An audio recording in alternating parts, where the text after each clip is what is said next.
Rayadurgam police station, తర్వాత అక్కడి నుండి నార్సింగ్ వచ్చింది. జరిగింది బాంబేలో జరిగింది. ఈ మూడిట్లో కేసు ఉండబట్టే 3 పోలీస్ స్టేషన్ పరిధి ఉంది కాబట్టి, ఈ కేసులో ఎక్కడైనా వీకిపోయే అవకాశం ఉందా?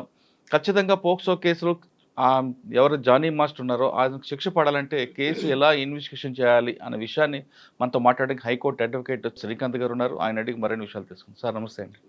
సార్ పోక్సో అనగానే ఖచ్చితంగా శిక్ష పడుతుంది అనేది ఒక మ్యాండేటరీ కనిపిస్తుంటుంది. ఇప్పుడు ఈ కేసులో జానీ మాస్టర్ కేసులో పోక్సో సెక్షన్ పెట్టారు, తర్వాత 323 పెట్టారు, 506 అన్నీ కూడా పెట్టుకొచ్చారు. ఇప్పుడు మీరు ఎఫ్ఐఆర్ చూశారు కాబట్టి కేసు ఎలాగో ఇన్వెస్టిగేషన్ చేస్తే కరెక్ట్గా శిక్ష పడుతుంది.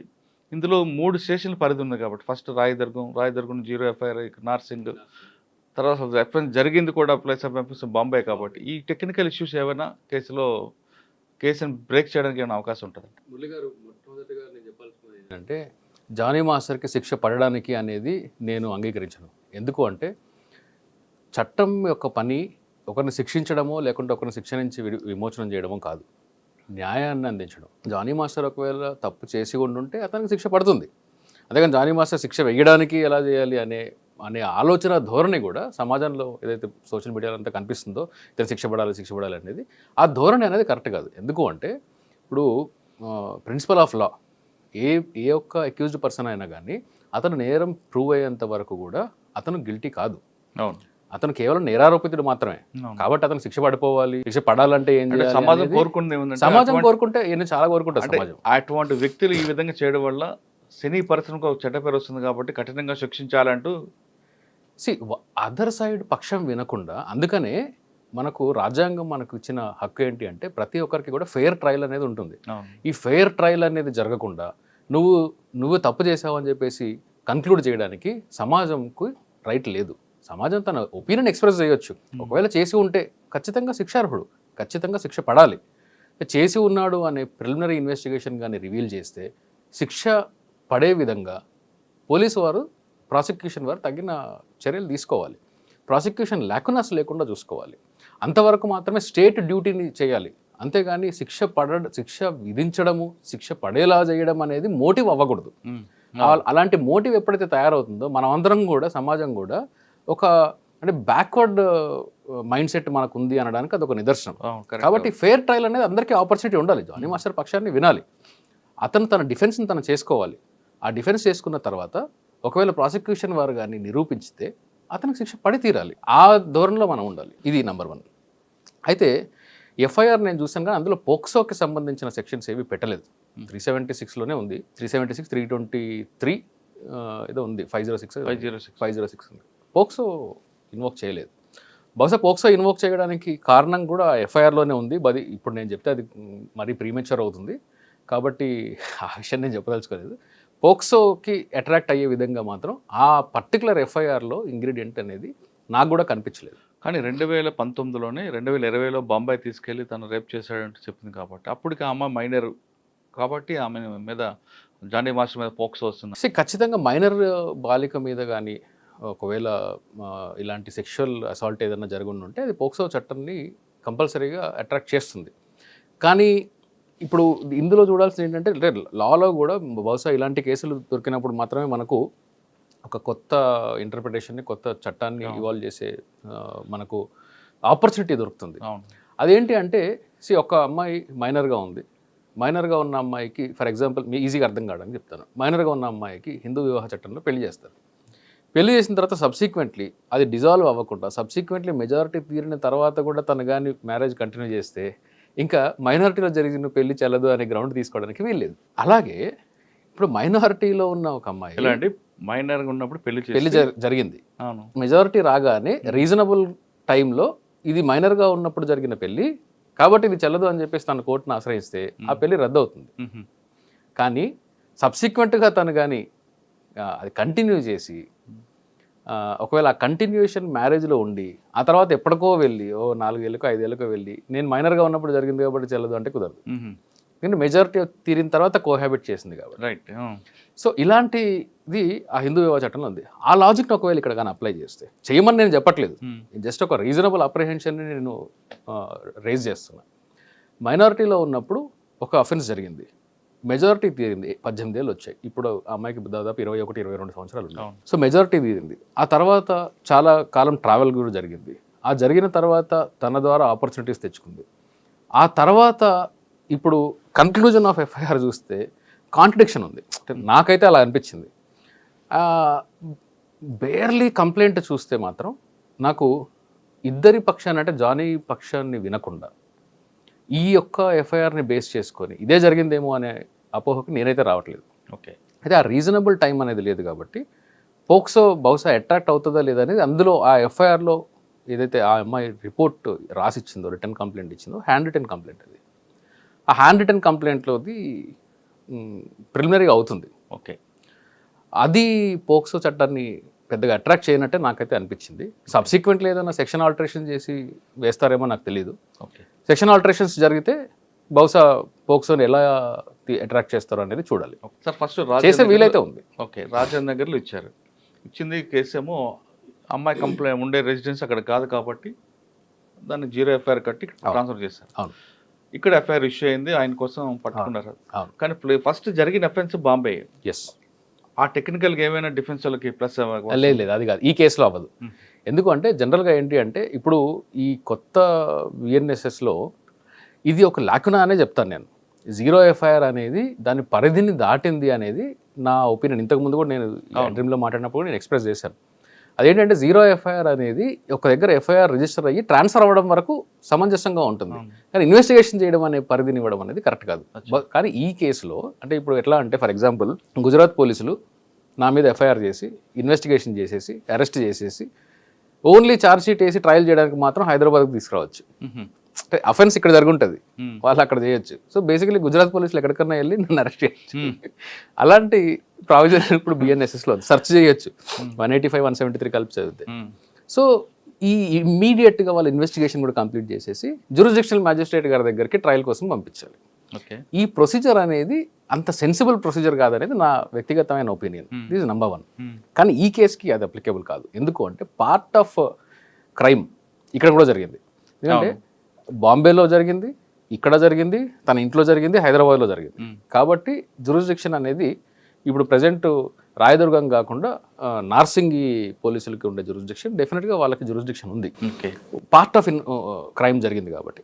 అంటే ఒక క్రైమ్కి చైన్ ఆఫ్ ఈవెంట్స్ జరిగినప్పుడు, అంటే ఫర్ ఎగ్జాంపుల్ బాంబ్ బ్లాస్ట్ హైదరాబాద్లో జరిగింది, దీని ప్లానింగ్ ముంబైలో జరిగింది, దీని మెటీరియల్ ఢిల్లీలో తీసుకున్నారు, అసలు ప్లానింగ్ కాశ్మీర్లో జరిగి ఉంటుంది. సో ఇప్పుడు ఈ 4 ప్రాసెస్లో కూడా జ్యూరిస్డిక్షన్ ఉంది, ఎక్కడన్నా చేయొచ్చు. అలాగే ఇది కూడా ఒక పార్ట్ ఆఫ్ క్రైమ్ బహుశా 376 వరకు మీకు బాంబేలో జరిగింది, తర్వాత అసాల్ట్ వచ్చేసి హైదరాబాద్లో జరిగింది, ఇంటికి వెళ్ళి స్కూటీని తగలబెట్టాడు, అక్కడికి వెళ్ళి గొడవ చేశాడు అనేది వాళ్ళ ఇంట్లో నార్సింగి అండర్లో జరిగింది. సో ఒక పార్ట్ ఆఫ్ క్రైమ్ ఉంది, సేమ్ క్రైమ్ కానప్పటికీ ఒక కాజ్ ఆఫ్ యాక్షన్ ఉంది. కాబట్టి చెయ్యొచ్చు. మేజర్గా కాగ్నిజబుల్ అఫెన్స్ ఉండేది బాంబేలో కాబట్టి బాంబేలో ఇన్వెస్టిగేట్ చేయాలా అనేది బహుశా ఇప్పుడు పోలీసు వాళ్ళు దానికి అది కొత్త చట్టంలో అయితే న్యూ క్వశ్చన్ ఆఫ్ లానే అది. అంటే ఒక కాగ్నిజబుల్ అఫెన్స్ ఉంది, నాన్ కాగ్నిజబుల్ అఫెన్స్ ఉంటుంది, ఇంకోటి 323 కాగ్నిజబుల్ అయినప్పటికీ మూడిట్లో మోర్ సీరియస్ అఫెన్స్ అనేది అక్కడ ఉంది కాబట్టి అక్కడ ఇన్వెస్టిగేట్ చేస్తారా, లేకుంటే వీళ్ళు అక్కడికి వెళ్ళి ఇన్వెస్టిగేట్ చేయొచ్చు. చట్టంలో అయితే వీళ్ళే అక్కడ ఇన్వెస్టిగేట్ చేయడానికి కూడా వీళ్ళకి రైట్ ఉంది. కాబట్టి జ్యూరిస్డిక్షన్ ఆస్పెక్ట్ మీద ఈ కేసు వీక్ అవుతుంది అని మాత్రం నేను అనుకోవట్లేదు. ఓకే. ఇప్పుడు నార్సింగ్ పోలీసులు చేస్తారండి. ఎస్. అంటే అక్కడ ఒక టీం పంపించి ఎవిడెన్స్ అక్కడ స్టేట్మెంట్ చేయొచ్చు. సార్ ఎప్పుడో 4 సంవత్సరాల క్రితం జరిగిన ఇష్యూ ఇది. ఇప్పుడు ఏం దొరుకుతుందండి వాళ్ళకి? సో ఇందులో సైంటిఫిక్ ఎవిడెన్స్లు అట్లాంటివి ఏం జరగదండి. బహుశా నాకు అంటే ఐ విట్నెస్లు ఎవరన్నా వచ్చి టెస్టిఫై చేస్తే తప్ప పెద్దగా ఈ కేసులో జానీ మాస్టర్కి శిక్ష పడుతుందని కూడా నేను అనుకోవట్లేదు. ఓకే. ఇప్పుడు పోక్సోలో ఏంటి అంటే పోక్సో చట్టంలో విక్టిమ్ యొక్క సోల్ టెస్టిమనీ సరిపోతుంది, కానీ అలా 376 రెగ్యులర్ 376లో అలా కాదు. సోల్ టెస్టిమనీ ఆ అమ్మాయిది 4 గోడల మధ్యలో జరిగిన దానికి ప్రూఫ్ ఎక్కడి నుంచి చేస్తారు? ఆ అమ్మాయి టెస్టిఫై చేసే విధానంలో ట్రయల్లో కానీ అంటే నేను ట్యూటర్ చేసినట్టు అవుతుంది, ట్రయల్లో కానీ ఒకవేళ లాని సాటిస్ఫై చేయగలిగితే డెఫినెట్గా జానీ మాస్టర్ శిక్ష పడే అవకాశం ఉంది. ఓకే. ఇంకోటి ఈరోజు జానీ మాస్టర్ని కోర్టు ముందు ప్రవేశపెడతారు. సందర్భం వచ్చింది కాబట్టి చెప్తాను నేను, మురళి గారు. ఒక సుప్రీంకోర్టు ఇప్పుడు ప్రజెంట్ ఉన్న జస్టిస్ చంద్రచూడ్ గారు చీఫ్ జస్టిస్, అంతకు ముందున్న మంచి మంచి జడ్జిమెంట్స్లో కూడా, మంచి కాన్స్టిట్యూషనల్ జడ్జిమెంట్స్లో కూడా ఒక లాజిక్ అనేది సుప్రీంకోర్టు ఇవ్వడం జరిగింది. అదేంటంటే మ్యాజిస్ట్రేట్కి పోలీసులకి, అంటే పోలీసులకు అరెస్ట్ చేసే రైట్ ఉంది, మ్యాజిస్ట్రేట్లకి రిమాండ్కి పంపించే రైట్ ఉంది. ఇది పవర్, కానీ నెసెసిటీ ఉందా లేదా అనేది చూడాలి. అంటే ఎంత పెద్ద రిజెక్ట్ చేసే అవకాశం కూడా మేజిస్ట్రేట్కి ఉంది. ఎస్, అంటే యాక్చువల్గా రిజిస్టర్ చేసే అవకాశం పక్కన పెడితే అసలు రిమాండ్కి పంపించే అవసరం ఉందా లేదా అనే స్క్రూటినీ అనేది జరిగి తీరాలి. అది జానీ మాస్టర్ అని చెప్పట్లేదు, ఎవరికైనా ఏ కేసు అయినా కానీ. ఎందుకంటే ఇప్పుడు ఒక కేసులో ఒక క్రైమ్ చేసిన వ్యక్తి, అక్యూజ్డ్ పర్సన్ నిజంగానే క్రైమ్ చేసి ఉండొచ్చు, అలాంటి వాటిల్లో పంపించాలి. ఒకవేళ చేయకపోతే ఏంటి అనే పరిస్థితి ఉన్నప్పుడు అక్కడే మ్యాజిస్ట్రేట్ మైండ్ అప్లై చేయాలి. మెకానికల్గా ఇప్పుడు ఎట్లా అయిపోయిందంటే మ్యాజిస్ట్రేట్లు కూడా చాలా మెకానికల్గా అదే కాపీ పేస్ట్ చూస్తున్నారు. రీసెంట్గా మన జస్టిస్ రాధారాణి గారు కన్విక్షన్ ఇచ్చారు మెకానికల్ రిమాండ్ పంపించినందుకు. కాబట్టి మెకానికల్ రిమాండ్ చేయకూడదు. కానీ కంటెంట్ ఏముంది, నిజంగానే ఇతను బయట ఉంటే అరెస్ట్ చేయాల్సిన అవసరం ఉందా, రిమాండ్ పంపించాల్సిన అవసరం ఉందా, రిమాండ్కి పంపకుంటే ఏం జరుగుతుంది, పంపితే ఏం జరుగుతుంది అనేది ప్రాపర్ జ్యుడిషియల్ స్క్రూటినీ జరిగిన తర్వాత మ్యాజిస్ట్రేట్ తన మైండ్ అప్లై చేసి అప్పుడు మాత్రమే పంపించాలి. మెకానికల్ నేను పంపించేస్తానంటే కుదరదు. అది చాలామంది మ్యాజిస్ట్రేట్లు చేస్తున్నారు. అది నాకైతే అసలు వాళ్ళు మైండ్ అప్లై చేస్తున్నట్టు అనిపించదు, చాలా కేసులు అనిపించదు. ఓకే, అలాగే ఈ 41A CRPC మనకు పాత చట్టంలో ఉంది కదా, ఇప్పుడు 35 BNS, అందులో కూడా కొత్త చట్టాలు తీసుకొని వచ్చినప్పుడు ఒక కొత్త చేంజ్ చేసే అవకాశం మనకు ఉన్నది. లాస్ట్ టైం నేను చెప్పాను. అదేంటి అంటే పోలీసు వారికి రీజనబుల్ గ్రౌండ్ కాదు కావాల్సింది అరెస్ట్కి, రీజనబుల్ సస్పిషన్, రీజనబుల్ రిపోర్ట్ ఉండాలి, అంటే కంప్లైంట్ వాడుక భాషలో రీజనబుల్ సస్పిషన్ ఉండాలి. అంటే ఇన్వెస్టిగేషన్ ఆఫీసర్ నాకు అనుమానం ఉంది అంటే ఎవరైనా అరెస్ట్ చేయొచ్చు, అది కుదరదు. There shall be reasonable ground.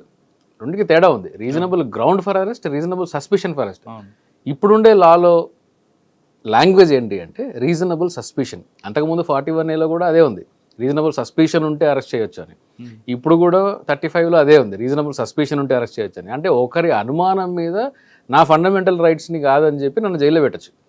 ఇది అంత మెచ్యూర్డ్ లా కాదు ఇది. ప్రపంచంలో ఎక్కడ కూడా రీజనబుల్ సస్పిషన్ మీద ఎవడో అరెస్టులు చేయడు.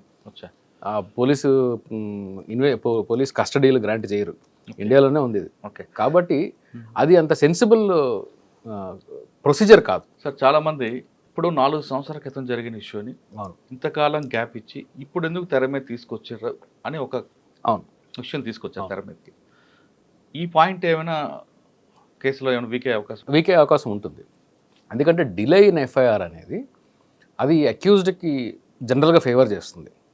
కానీ డిలేకి రీజనబుల్ కాజ్, రీజనబుల్ గ్రౌండ్స్ చూపించగలిగితే అది అక్యూజ్డ్కి ఫేవర్ అవ్వకపోవచ్చు. కానీ ఈ కేసులో నేను చూసేది ఏంటి అంటే, బికాజ్ చాలా సోషల్ మీడియాలో నేను చాలా చూశాను, సోషల్ మీడియా వేరే వాళ్ళలో కాదు, వీళ్ళిద్దరి మధ్యలో జరిగింది. అంత సజెస్టివ్గా నాకు అనిపించలేదు. డిలేని సాటిస్ఫై చేయలేకపోవచ్చేమో.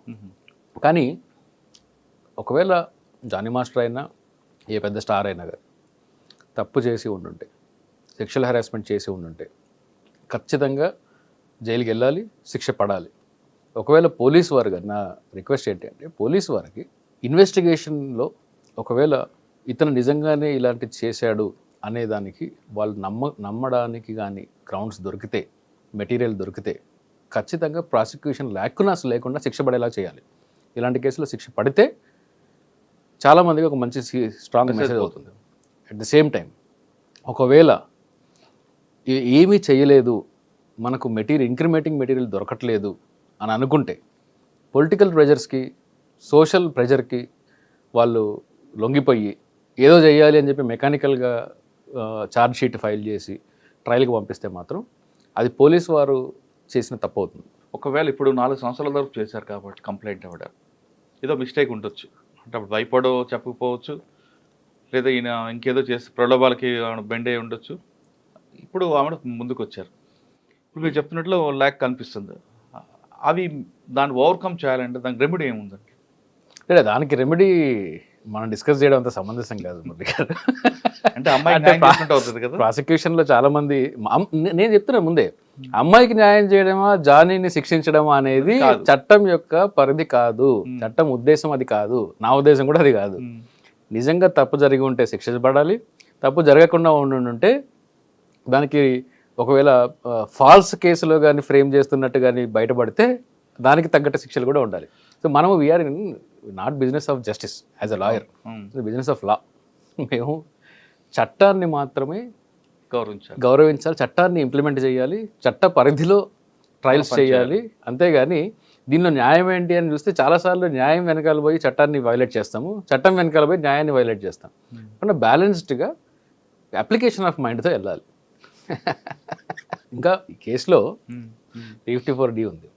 అందులో చాలామంది ఏమనుకుంటారు, నాకేదన్నా మెసేజ్లు పెట్టినా, నాకేదన్నా అంటే స్టాకింగ్ చేసినా కానీ, సెక్షువల్లీ ఎక్స్ప్లిసిట్ మెసేజ్లు పెట్టినా కానీ నేను 354D కింద కేసులు కట్టచ్చు అని చెప్పేసి అనుకుంటారు. పోలీసులు కూడా 354 కిందే కేసులు కడతా ఉంటారు. ఇది అందులో ఒక లాజిక్ ఉంది, అది దీనికి అప్లికబుల్ కాదు, జస్ట్ నాలెడ్జ్ కోసం చెప్తున్నా. ఒక అమ్మాయికి ఎలాంటి ఎక్స్ప్లిసిట్ మెసేజ్లు మీరు పెడితే ఈ అమ్మాయి నాకు ఇది ఇష్టం లేదు ఇంకా పెట్టొద్దు అని వ్యక్తపరచాలి, డినై చేయాలి. డినై చేయకుండా తను కూడా కంటిన్యూ చేసి రిప్లైలు చేస్తూ ఉండి ఆ తర్వాత ఎప్పటికో 1-2 ఇయర్స్కి వెళ్ళి లేదు అప్పుడు నాకు ఇలాంటి పవన్ మెసేజ్లు పెట్టాడు, అప్పుడు నాకు ఇలాంటి మెసేజ్లు పెట్టాడు, నన్ను వాట్సాప్లో హెరాస్ చేశాడు, ఫేస్బుక్లో చేశాడు, అప్పుడు పంపించినవన్నీ కూడా తప్పు కాబట్టి కేసులు పెట్టాలంటే కుదరదు. ఎందుకంటే మీరు ఎక్స్ప్రెస్గా డినై చేసి ఉండాలి, ఆ డినయల్ చూపించాలి. డినయల్ చూపించలేకపోతే 354 నిలబడదు. At the same time sexually మెసేజ్లు పంపడము, సెక్షువల్ అడ్వాన్సెస్ చేయడం అనేది స్టాకింగ్ కాదు. కేవలం తనతో ఒక కాంటాక్ట్ ఎస్టాబ్లిష్ చేసి ఆ కాంటాక్ట్ని కంటిన్యూ చేయడానికి చేసే అటెంప్ట్ మాత్రమే 354లోకి వస్తుంది. సో ఇవి కన్ఫ్యూజన్స్ ఉండేవి. రేపొద్దున ట్రయల్ స్టేజ్లో ఈ ట్రయల్ ఎలా చేస్తారో నాకు తెలియదు, ఆర్గ్యుమెంట్ లెవెల్కి వచ్చినప్పుడు ఇలాంటి లీగల్ గ్రౌండ్స్ తీసుకుంటే బేస్డ్ ఆన్ ఎఫ్ఐఆర్ మాత్రం జానీకి శిక్ష పడే ఛాన్సెస్ తక్కువ ఉన్నాయి. కానీ ప్రాసిక్యూషన్ వారు కానీ లాక్కునాస్ లేకుండా ఇన్వెస్టిగేషన్ ఛార్జ్షీట్ కానీ వేయగలిగితే శిక్ష పడే అవకాశాలు పెరుగుతాయి. సినిమా వాళ్ళు అనగానే ఫస్ట్లో బాగానే మాట్లాడుకుంటారు, ఫ్రెండ్షిప్ అంటారు, రకరకాలు చూస్తుంటాం. కొంతమంది వాళ్ళ దగ్గర క్లోజ్గా మూవ్ అయ్యి ఫొటోస్ ఉంటాయి, అమ్మాయి ఆయన దగ్గరికి వెళ్ళడం, అవును, ఆయన ఒళ్ళో కూర్చొని ఫోటోలు, ఇవన్నీ కూడా సోషల్ మీడియాలో మనం చాలా చూస్తుంటాం. సినిమా వాళ్ళకి అది అలవాటే నన్ను వదిలిపెడతాం. కొంతకాలం వాళ్ళిద్దరూ బాగానే ఉన్న తర్వాత ఎక్కడో ఏదో విషయంలో చిన్న క్లాష్ వస్తుంది, నన్ను ఈ విధంగా పట్టుకున్నాడు, ముద్ద పెట్టాడను, లేదా నన్ను ఈ విధంగా నైట్ రమ్మన్నాడను, ఆ ఫొటోస్ అన్నీ రిలీజ్ చేశారు అనుకోండి, అప్పుడు ఆ హీరో బతుకు బస్ స్టాండ్ అవుతుంది. అంతే. ఓకే, అటువంటి కేసుల్లో పెట్టే అవకాశం ఉందంటారు? ఎప్పుడో మంచి ఫ్రెండ్షిప్ ఉన్నప్పుడు దిగిన ఫోటోలు ఇప్పుడు అమ్మాయి రిలీజ్ చేసి నన్ను ఈ విధంగా ఇబ్బంది పెట్టాడు అని ఎవరైనా చేస్తే దానికి ఏంటి రెమెడీ ఏంటి? అంటే కేసులు పెట్టడానికి, ఎఫ్ఐఆర్లు చేయడానికి మాత్రం పనికొస్తుంది, కానీ ట్రయల్లో నిలబడదు ఇలాంటివన్నీ. కాండక్ట్ ఉంటుంది కదా, సబ్సిక్వెంట్ కాండక్ట్ ఏంటి? కానీ ఈలోగా పోలీసులు అరెస్ట్ అంటే ఉంటాయి, అంటే ప్రొసీజర్ పనిష్మెంట్ ఉంటుంది, ప్రొసీజరల్గా ఉంటుంది, కానీ అల్టిమేట్గా శిక్షలు పడడానికి చాలా అవకాశాలు తక్కువ. అందుకే నేను చెప్తున్నాను, రీజనబుల్ గ్రౌండ్, రీజనబుల్ సస్పెషన్ అనేది అందుకే. దీనికి ప్రూఫ్ ఉందా లేదా చూడాలి. ఎఫ్ఐఆర్ కట్టచ్చు, అరెస్ట్ చేయడానికి అంటున్నాను నేను. చేస్తే ఇన్వెస్టిగేషన్ కూడా కొంచెం సీరియస్ లెవెల్లో చేసే ఛాన్సెస్ ఉంటాయి. ఇప్పుడు మీరు అన్నట్టు చాలా కేసులు సినిమా ఇండస్ట్రీ కాదండి, బయట కూడా మీకు బయట కూడా ప్రతి ఇండస్ట్రీలో ఉంటుంది, నాకు తెలిసి మీడియాలో ఉంటుంది, అండ్ మా ఫీల్డ్లో ఉంటుంది, సాఫ్ట్వేర్ ఫీల్డ్లో ఉంటుంది, ప్రతి ఫీల్డ్లో ఉంటుంది. ఫ్రెండ్షిప్ ఉంటుంది, కొన్ని రోజులు కలిసి ట్రావెల్ చేస్తారు, బాగున్నంత వరకు అన్నీ బాగుంటాయి. కరెక్ట్గా ఎప్పుడైతే దెబ్బలాడుకొని విడిపోతారో అప్పుడు కేవలం తిన ఉమెన్ కాబట్టి నేను చెప్పింది అందరూ నమ్మేస్తారనే ధోరణితో చాలామంది అబ్యూజ్ చేస్తారు, ప్రాసెస్ ఆఫ్ లాని అబ్యూజ్ చేస్తారు అని చెప్పి ఆ ధోరణితో బయటకు వచ్చి నేను అప్పుడెప్పుడో 2018లో ఏదో చేశాను, 2019లో నాకు ముద్దు పెట్టాడు, 2020లో నేను ఇచ్చాను అని చెప్పి ఈ ఆఫ్టర్ థాట్స్తో వస్తారు. అలాంటి కేసు పెట్టడానికి పనికొస్తాయి, కానీ శిక్షలు పడడానికి పనికిరావు. కానీ మధ్యలో ఈ ప్రొసీజర్ పనిష్మెంట్ ఉంటుంది కదండి, ప్రొసీజర్ అనేది తప్పదండి. అరెస్ట్ అంటారు, ఫ్యామిలీ అవి తప్పకపోతుంది, జైలుకి వెళ్తాడు. ఎందుకు అంటే ఇక్కడ చట్టము అక్యూజ్డ్ పర్సన్ని కూడా ప్రొటెక్ట్ చేస్తుంది. అక్యూజ్డ్ పర్సన్ని ప్రొటెక్ట్ చేస్తూ అలెజ్డ్ విక్టిమ్ రైట్స్ని కూడా చట్టం కాపాడుతుంది. ఈ రెండుకి మధ్యలో బ్యాలెన్సే. ఇది శిక్ష ఏం కాదు, జైలుకి పంపించడం అనేది రిమాండ్ అంటాం, అందుకని కన్విక్షన్ కాదు. So only judicial remand. Court పరిధిలో కోర్టు డైరెక్ట్గా పర్యవేక్షణ ఉండే, జైలు డిపార్ట్మెంట్, పోలీస్ డిపార్ట్మెంట్ కాదు. ఈ పోలీసులకు జైల్లో ఏం అథారిటీ ఉండదు. రిమాండ్కి పంపించారు అంటే పోలీసులు కస్టడీ కావాలంటే పిటిషన్ వేసి కోర్టుని సాటిస్ఫై చేసి అదర్ సైడ్ ఆప్షన్ ఇచ్చి ఛాన్స్ ఇచ్చి ఆర్గ్యుమెంట్కి ఛాన్స్ ఇచ్చి ఒకవేళ అప్పటికి కస్టడీ అవసరం అనుకుంటే ఇస్తారు. సో పోలీస్ రిమాండ్ అనేది శిక్ష కాదు. కానీ ఎఫ్ఐఆర్ అయిన దగ్గర నుండి మీరు చెప్తున్న రిమాండ్ వరకు, బెయిల్ వచ్చే వరకు, అది కండిషన్ బెయిల్ అవ్వచ్చు లేదంటే ఇంకేదో బెయిల్ వచ్చే వరకు, ఈలోగా మీడియాలో స్టోరీలు అవును డ్యామేజ్ అవుతుంది, ఇవంతా కూడా వాళ్ళకి డ్యామేజ్ అవుతుంది కదా. డ్యామేజ్ అవుతుంది. అందుకని ఇప్పుడు 211 ఉంది ఐపీసీలో, దాని కరస్పాండింగ్ సెక్షన్ ఏదో బిఎన్ఎస్లో ఉంటుంది, నాకు నంబర్ గుర్తులేదు. 211 ఐపీసీ ఉంది. అందులో ఎవరైనా ఒక అవతల ఒక వ్యక్తిని ఫ్రేమ్ చేసి అతని మీద ఫాల్స్ క్రిమినల్ కంప్లైంట్స్ ఇచ్చి అతనికి శిక్ష పడేలాగా చేయాలని చెప్పి కుట్ర పన్నితే వాళ్ళకు కూడా సేమ్ అలాంటి శిక్షలే అప్లికబుల్ అవుతాయి 211 కింద. అంటే ఫర్ ఎగ్జాంపుల్ ఒక వ్యక్తిమ్ వచ్చి పలానా వ్యక్తి నన్ను ఏదో చేశాడు, ఇతని మీద చర్యలు తీసుకోండి అన్నప్పుడు ఎఫ్ఐఆర్ అవుతుంది, ఇన్వెస్టిగేషన్ అవుతుంది. ఫైనల్గా ఏం తేలుతుందంటే అసలు ఈ విక్టిమ్ ఎవరైతే ఉన్నారో ఈ విక్టిమ్ ఏమీ జరగలేదు కాబట్టి ఏం జరగకపోయినా కానీ అవతల వ్యక్తిని ఫ్రేమ్ చేద్దామని చెప్పేసి ఒక ప్రాసెస్ని ఇనిషియేట్ చేసి శిక్ష పడేలాగా తనని ఫ్రేమ్ చేసింది అన్నప్పుడు ఈ విక్టిమ్ మీద కూడా కేసులు పెట్టచ్చు, విక్టిమ్ని ట్రయల్ చేయొచ్చు. కానీ మధ్యలో జరుగుతున్న ఎపిసోడ్కి అది అంటే అన్ని ఒక్కొక్క ఇన్సిడెంట్ని తీసుకుంటూ పోతే అండి లా నడవదండి, ఫంక్షన్ అవ్వదు. ప్రతి దగ్గర బ్రేక్ పడుతుంది, ఫంక్షన్ అవ్వదు. కరెక్టే సార్. కానీ ఎవరైతే ఎక్యూజ్ అంటే మీరు అన్నారు రిమాండ్ ఉన్నారో వాళ్ళ ఫ్యామిలీ అంతా డిస్టర్బ్ అవుతుంది కదా. దానికి పనిష్మెంట్కి మరి అదే చెప్తున్నాను. కేవలం ఏంటి అంటే శిక్ష అంటే ఒక నేరాన్ని ఆరోపించినప్పుడు అది ప్రూవ్ చేయలేకపోతే శిక్షలు ఉండవు. కానీ ఉద్దేశపూర్వకంగా ఫ్రేమ్ చేశారు అని మాత్రం ప్రూవ్ అయితే మాత్రమే శిక్షలు ఉంటాయి. కాబట్టి మీకు ఒకవేళ ఈ ఫ్యామిలీకి అన్యాయం జరుగుతుంది, ఈ వ్యక్తి అక్యూజ్డ్ పర్సన్ యొక్క ఫ్యామిలీ కూడా డిస్టర్బ్ అవుతుంది కాబట్టి ఇన్వెస్టిగేషన్ చేయకూడదు అనేది కరెక్ట్ కాదు. అట్లా జరిగితే ఏ క్రైమ్ రిపోర్ట్ అవ్వదు. అట్లాగే ఉమెన్కి కానీ లేకుంటే ఎవరైనా కానీ ఈ 0 ఎఫ్ఐఆర్ గురించి మీరు అన్న ఏంటి అంటే ఎక్కడికన్నా వెళ్ళి నేను కంప్లైంట్ ఇస్తాను అనడం అనేది అన్ని వేళలా కరెక్ట్ కాదు. అది జ్యుడిషియల్ ఇంటెన్షన్, ఇంతకుముందు జడ్జిమెంట్స్లో ఇంటెన్షను, ఇప్పుడుండే చట్టం ఇంటెన్షన్ ఒక పరిధి దాటింది అనేది వేరే అంశం. అయితే ఏంటి అంటే నేను ఈరోజు బంజారాహిల్స్లో ఉన్నాను, క్రైమ్ జరిగింది ఒక లాస్ట్ ఇయర్ జరుగుతుంది. ఒకసారి క్రైమ్ జరిగింది, ఇట్స్ ఆల్వేస్ ఎ క్రైమ్, అది రిపోర్ట్ చేయొచ్చు. కాగ్నిజబుల్ అఫెన్స్ అయితే దానికి లిమిటేషన్ ఏమి ఉండదు. జనరల్గా 3 ఇయర్స్లో జరిగే 3 ఇయర్స్ వరకు శిక్ష ఉండుంటే దానికి 3 ఇయర్స్ అని ఒక టేబుల్ ఉంది, టేబుల్ ఆఫ్ కంటెంట్స్ ఉంది. దాన్ని బట్టి మనము కంప్లైంట్ ఇవ్వాలి. 354 ఉంది, విదిన్ 3 ఇయర్స్ ఇవ్వాలి, కాగ్నిజెన్స్ తీసుకోవాలి. 3 ఇయర్స్ దాటితే కాగ్నిజెన్స్ తీసుకోవడానికి వీల్లేదు. అట్లా ఈ రేప్ కేసెస్లో మాత్రం అలాంటి లిమిటేషన్ ఏం లేదు, కంటిన్యూ అవుతుంది. ఈరోజు నేను బంజారాహిల్స్లో ఉన్నాను కాబట్టి నేను బంజారాహిల్స్కి కన్వీనియంట్గా వెళ్ళి నేను అక్కడ ఎఫ్ఐఆర్ రిజిస్టర్ చేయడం వరకు అది విక్టిమ్ యొక్క కన్వీనియన్స్ కోసం మాత్రమే అండ్ విక్టిమ్ యొక్క నియరెస్ట్ అవైలబిలిటీ రిపోర్ట్ చేయడానికి మాత్రమే పనికొస్తుంది తప్ప దాన్ని పరిధి దాటకూడదు.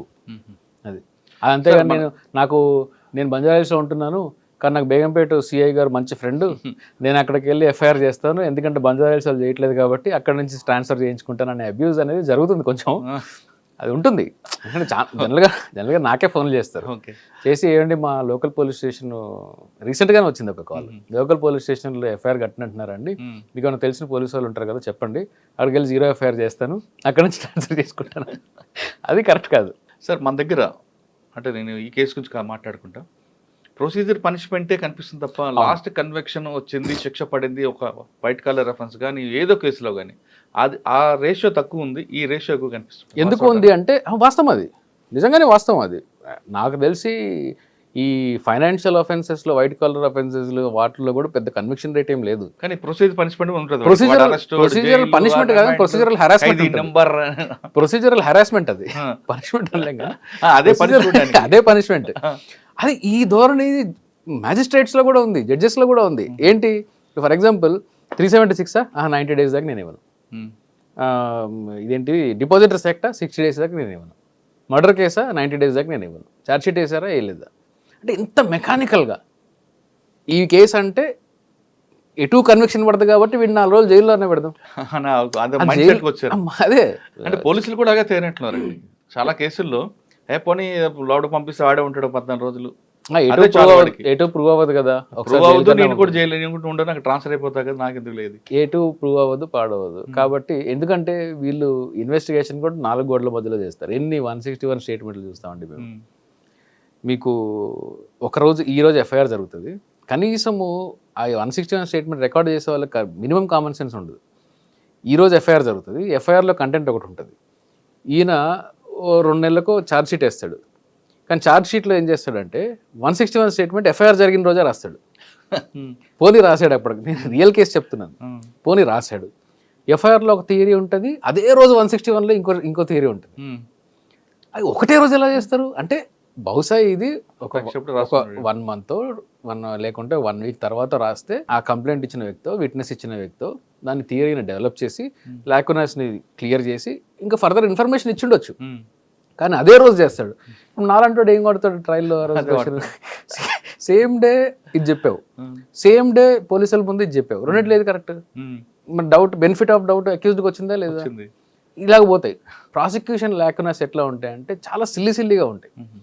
పెద్ద మంచి ఇన్వెస్టిగేషన్ చేస్తారు, ఫౌండేషన్లో లాకునస్ ఉంటాయి, అక్కడ పడిపోతుంది, ఫౌండేషన్లో ఎగిరిపోతాయి కేసు.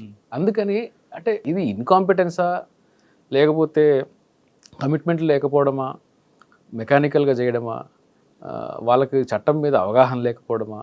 అవగాహన లేకపోవడం కదా ప్రెజర్ అనుకోవచ్చు, రకరకాల బందోబస్తులు ఉంటాయి. అంటే ప్రతి కేసులో ప్రెజర్స్ కుదరదండి. ఇప్పుడు కొన్ని కేసుల్లో లైఫ్ కన్విక్షన్లు పడిన వ్యక్తులకి కూడా తర్వాత హైకోర్టు కాంపెన్సేషన్ ఇచ్చి మరి బయటకు తీసుకొచ్చిన కేసులు ఉన్నాయి. సత్యంబాబు కేసు ఉంది, కాంపెన్సేషన్ ఇచ్చి మరి బయటకు తీసుకొచ్చిన కేసులు ఉన్నాయి.